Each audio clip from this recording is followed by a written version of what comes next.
ቀበሮን እንደ ውሻ በቤት ውስጥ አላምዶ ማሳደግ ጥሩ ሐሳብ ሊመስል ይችላል። ነገር ግን እውነታው ከዚህ ይለያል። ቀበሮች የራሳቸውን ክልል ለማካለል በየቦታው ይሸናሉ።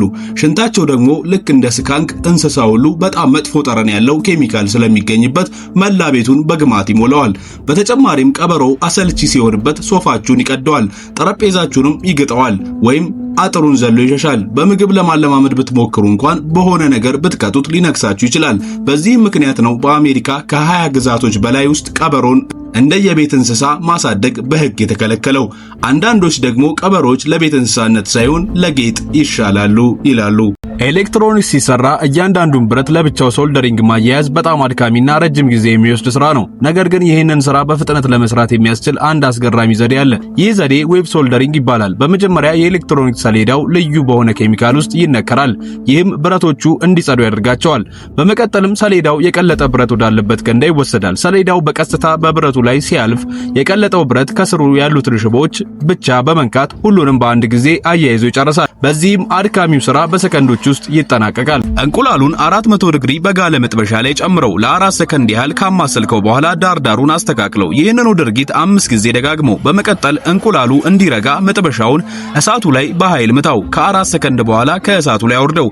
ቀጥሎም መጥበሻውን ዘመም አድርገ ኦምሌቱን በራሱ ላይ አጠፈው። ከዚያም የታጠፈውን ጫፍ ለ5 ሰከንድ እሳቱ ላይ አቆየውና ሌላኛውን ወገን በማጠፍ መጋጠሚያ ፍጠር። በመቀጠል መጥበሻውን በፍጥነት ወደ ላይ አንሳው። ከፍተኛ ቦታ ላይ ሲደርስም ኦምሌቱን ገልብጠው። የታችኛው ክፍል እንደታሸገ ኦምሌቱን በዶሮ ሩዝ ላይ አድርገው። መሃል ላይ ስትቆርጠው በውስጡ ያለውን በሚያምር ሁኔታ የበሰለ እንቁላል ታገኘዋለህ። ልጅቷ እንደተወለደች ዶክተሮች የልብ ትርታዋን ሊያገኙ አልቻሉም። በመሆኑም ሕይወቷ ማለፉን አረጋገጡ። ወደ አስክሬን ምርመራ ክፍል ተወሰደች። ነገር ግን ወላጆቿ የመጨረሻ ስንብት ለማድረግ ፈለጉ። ከ12 ሰዓታት በኋላ ሳጥኗን እንዲያዩ ተፈቀደላቸው። ነገር ግን ሳጥኑን ሲከፍቱት በቅዝቃዜ የተሸፈነችው ሕፃን ቀስ ብላ አለቀሰች። ዶክተሮች እሷን ለማከም በፍጥነት ደረሱ። ሕይወቷንም አተረፉ። ለምን መጀመሪያ ላይ እንደሞተች ተቆጥራ እንደነበር ግን እስካሁን ማንም በእርግጠኝነት የሚያውቀው ነገር የለም። ላፕቶፑን ቀሙትና በአንድ የሆቴል ክፍል ውስጥ ወረወሩት። ይህ ታዳጊ አንድ የቴክኖሎጂ ኩባንያን ሰርቆ በመገኘቱ በቁጥጥር ስር ውሎ ነበር። ነገር ግን አድራሻውና መረጃው በኢንተርኔት ላይ በመሰራጨቱ ለደህንነቱ ሲባል በዚህ የሆቴል ክፍል ውስጥ እንዲቆይ ተደረገ። ነገር ግን በታጠቀው አይፎን፣ በስማርት ቲቪና በአንድ ኪቦርድ ብቻ በመጠቀም ሮክስታር ጌምስ የተሰኘውን ኩባንያ የውስጥ መረጃ ሰበረ። ከዛም ወደ 100 የሚጠጉ የጂቲኤ 6 ቪዲዮዎችን ከነ ኦሪጂናል የጌም ኮዱ ለቀቀባቸው። በድጋሚ በቁጥጥር ስር ዋለ። ፍርድ ቤቱም ለሕዝብ ደህንነት ስጋት ነው የሚል ውሳኔ በማሳለፉ አሁን የሚገኘው በአእምሮ ሕክምና ሆስፒታል ውስጥ ነው። በጥንት ጊዜ ሰዎች የእንስሳትን አንጀት አውጥተው ለተለያዩ ነገሮች ይጠቀሙባቸው ነበር። መጀመሪያ አንጀቱን እንደ ሪባን በመዘርጋት በደንብ ያጸዱታል። ከዚያም ቲሹዎቹን የሚያጠፋ ልዩ ኬሚካል ውስጥ ይነቅሩታል። በዚህ ሂደት ውስጥ ኮላጅሩ ብቻ ተለይቶ ይቀራል። በመቀጠልም አንጀቱ በልዩ ማሽን ላይ ተወጥሮ እንዲቆይ ይደረጋል። ከዚያም ተፈትልኮ ወደ ረጅም ክርነት ይቀየራል። እነዚህ ክሮች የቀዶ ጥገና ቁስሎችን ለመስፋት ያገለግሉ ነበር። ከጥቂት ወራት በኋላም ሰውነታችን ክሮቹን በራሱ ስለሚመግባቸው ክሮቹን ለመንቀል ሌላ ቀዶ ጥገና አያስፈልግም። የሚገርመው ደግሞ ዛሬም ድረስ እነዚህ የእንስሳት አንጀት ክሮች ለቫዮሊን ሙዚቃ መሳሪያነት ክርነት ያገለግላሉ። ይህም ማለት የምትወዱት ዘፈን በእንስሳት አንጀት ላይ ሊጫወት ይችላል ማለት ነው። የእምብርቶን ውስጠኛ ክፍል በግርድፉ ቢጠርጉና በሞቀ ወተት ውስጥ ቢያስገቡት በዛ ቆሻሻ ውስጥ ያሉ ረቂቅ ተዋሲያን ወተቱን መበታተን ይጀምራሉ። ይህም ወተቱን ወደ አይብ ይቀይረዋል። አሁን ደግሞ በመቶዎች የሚቆጠሩ ሰዎች በሰውነታቸው ውስጥ ያለውን ባክቴሪያ ለዚህ ተግባር ቢሰጡ አንድን ሙሉ የአይብ መሸጫ ሱቅ በዚህ ቆሻሻ አይብ መሙላት ይቻላል። ነገር ግን ይህንን አይብ ለመብላት ባይፈልጉ ይመረጣል። ምክንያቱም ሽታው ልክ አይቡ እንደተወሰደበት ሰውዬ አይነት ሽታ ስላለው ነው። ሰውነት በጣም አነስተኛ ሆኖ በአንድ ሰው የደም ስር ውስጥ ብትከተብ እያንዳንዱ የልብ ምት ወደ ልብ ይስባል። ነገር ግን የሰውነታችን የመከላከያ ስርዓት አንተን እንደ ጠላት ስለሚቆጥር ነጭ የደም ሴሎች እንዲነቁ ያደርጋል። እነዚህ ነጭ የደም ሴሎችም አንተን ለመዋጥ ይረባረባሉ። ከነሱ አምልጠ ካለፍክ ደግሞ ወደ ቀኝ የልብ ክፍል ትገፋና ወዲያውኑ በቀጥታ ወደ ሳምባ ትረጫለህ። ከዛም የደም ቧንቧዎቹ ወደ ትናንሽ ቱቦች ስለሚቀየሩ የደሙን ፍጥነት ይቀንሱታል። በዚህም ምክንያት እዛው ተጠልፈ ታስረ ትቀራለህ። መተንፈስ ካቃቶ አንድ ዶክተር አንገቶ ላይ ቀዶ ጥገና ሊያደርግ ይችላል። ቆዳውንም ከቆዳው በታች ያለውን ስብ በጥንቃቄ ሰንጥቆ ይገባል። በመቀጠል የትንፋሽ ቧንቧውን ከበው ያሉትን ስስ ጡንቻዎችና የሰውነት ህብረ ሕዋሳትን ፈቀቅ በማድረግ ያስተካክላል። በመጨረሻም በትራኪያው ላይ ትንሽ ቀዳዳ በመፍጠር የመተንፈሻ ቱቦ ያስገባል። ይህም አየር የታፈነውን ጉሮሮውን አልፎ በቀጥታ እንዲገባ በማድረግ መተንፈስ እንዲችሉ ይረዳዎታል። ሁለቱን ጠርሙሶች ለማገናኘት አንደኛው ላይ ቱቦ ይገባል። በመካከለኛው ክፍል ደግሞ ትንሽ ፓራሹት ይደረጋል። በጎኖቹ ላይ የፕላስቲክ ክንፎች ይገጠማሉ። እያንዳንዱ ጠርሙስ በከፊል በውሃ ይሞላል። ከዛም በሳይክል ፓምፕ አማካኝነት በውስጡ የአየር ግፊት እንዲፈጠር ይደረጋል። ሮኬቱ ሲተኮስ ግፊቱ ውሃውን ወደ ታች ይረጨዋል። ይህም ሮኬቱ በከፍተኛ ፍጥነት በደርዘን የሚቆጠሩ ጫማዎችን ወደ ሰማይ እንዲወነጨፍ ያደርገዋል። የታችኛው ጠርሙስ ሲፈስ ቱቦው ይላቀቅና ሁለቱ ክፍሎች ይለያያሉ። ከዛም የላይኛው ክፍል ውሃውን በመርጨት ይበልጥ ወደ ላይ ይከንፋል። ይህን በሚያደርግበት ጊዜ ፓራሹቱ ከታችኛው ክፍል ውስጥ ተስፋፍቶ ይወጣል። ይህም ልክ እንደ እውነተኛ ሮኬት በዝግታ ወደ መሬት እንዲወርድ ይረዳዋል። ግዙፍ የሆኑ ኤርባጎች ከአውሮፕላኑ ውስጥ ድንገት ይወጣሉ። ልክ እንደ አረፋ በመሆንም አውሮፕላኑን ከውጭ በኩል ይከቡታል። እነዚህ ኤርባጎች በጣም ጠንካራ ከሆነ ጨርቅ የተሰሩ በመሆናቸው አውሮፕላኑ መሬት ሲከሰከስ የሚፈጠረውን ኃይለኛ ግጭት መምጠጥ ይችላሉ። ይህም በውስጡ ያሉትን መንገደኞች ከከፋ ጉዳት ይከላከላቸዋል። ነገር ግን አንድ ችግር አለ። ኤርባጎቹ አውሮፕላኑን ለመሸፈን የግድ ግዙፍ መሆን ስላለባቸው በአውሮፕላኑ ላይ እጅግ ከፍተኛ የሆነ ተጨማሪ ክብደት ይጨምራሉ። ይህ ክብደት ደግሞ አውሮፕላኑን ወደ ታች የሚጎትተውን ኃይል ስለሚጨምረው የታሰበውን ጥቅም ከንቱ በማድረግ ለአደጋው መባባስ ምክንያት ሊሆን ይችላል። በአንታርክቲካ የሚገኘውን በረዶ በሙሉ ሰብስበን ወደ አንድ ግዙፍ የበረዶ ኩባያ ብንቀይረው መጠኑ ምን ያህል ሊሆን እንደሚችል ያውቃሉ? አንታርክቲካ ውስጥ እጅግ ከፍተኛ መጠን ያለው በረዶ ይገኛል። ይህን በረዶ አቅልጠን በ3 ጫማ ጥልቀት መላውን ዓለም ብናለብሰው ምድርን ከ50 ጊዜ በላይ ሊዞራት ይችላል። ነገር ግን ይህ በረዶ በሙሉ ወደ አንድ የበረዶ ኩባያ ቢቀየር የኩባያው ወገብ ወይም ስፋት ብቻ 250 ማይል ወይም 402 ኪሎ ሜትር ገደማ ይረዝማል። ቁመቱ ደግሞ ወደ 400 ማይል ወይም 643 ኪሎ ሜትር ገደማ ወደ ሰማይ ይወጣል።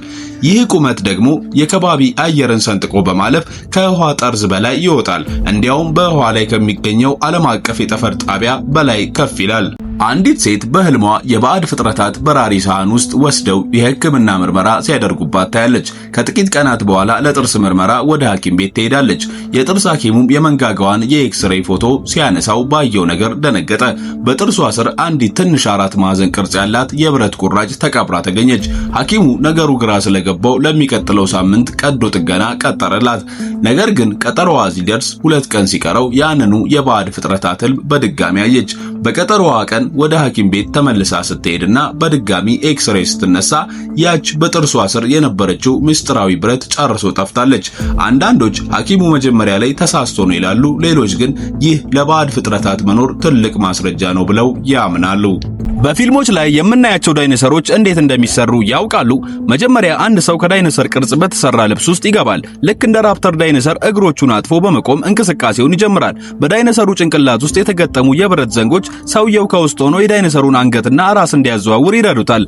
የዳይኖሰሩ አይኖችና እጆች ግን ከውጭ ሆኖ በሌላ ሰው አማካኝነት በሪሞት ኮንትሮል ቁጥጥር ይደረግባቸዋል። ለቅርብ እይታዎች ደግሞ የዳይኖሰሩ ጥፍሮች ሲንቀሳቀሱ ለማሳየት ብቻቸውን የተሰሩ ሰው ሰራሽ እግሮች ጥቅም ላይ ይውላሉ።